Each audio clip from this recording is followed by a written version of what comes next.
I think it has to come from a lack of education, because there are so many women that abortions and that medical procedure are saving lives. There are plenty of women whose lives do get saved from DNC, and like the women whose they won't be able to survive a pregnancy, or the children who will be stillborn or could maybe survive a year or two. It's not really fair to bring those children into the world just for them to suffer. The children that could be there for a year or two. I mean, there's plenty of children that are born with terminal diseases. Once they're born, do you think that we should just kill them? Is that the argument there?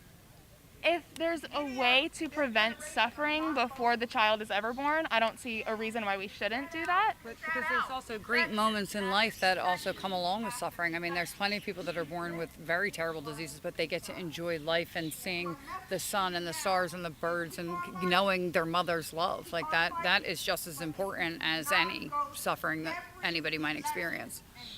Do you have a problem necessarily with the bringing it back to the state, so on a local level people can vote for what they want in that state, such as New York does what New York wants to do, Texas does what Texas wants to do? I think it's more like, for me, it's a personal level. Everybody should have the option to choose.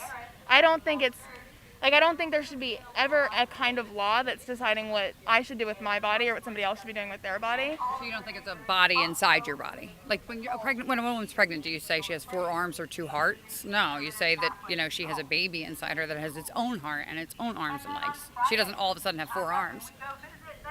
It's a body inside a body, right? So what are we doing about that body, that person that's in there? They're not a person yet. Biologically, no.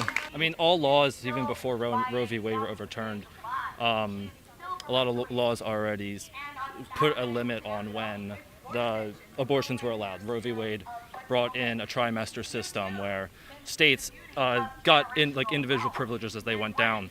So the longer into the pregnancy, the more it became the state's choices over the individual person's choices. And removing the ability for an individual person to have their opinion matter more than some random person in a governmental house in those first very critical months of a pregnancy. Losing that, I think, is the real issue over everything else. But you're really not losing that. I mean, right now in states like New York, I mean, abortion's legal still and will always be up to 9 months. I mean, in other places it won't be. So I think you're losing the point on the fact that we're not talking about just New York here. We're talking about states where some women who aren't represented by their government and need that choice are just not being represented. And even though before... Could you say the same thing about the people that were pro-choice? Pro-life. Like, they weren't being represented.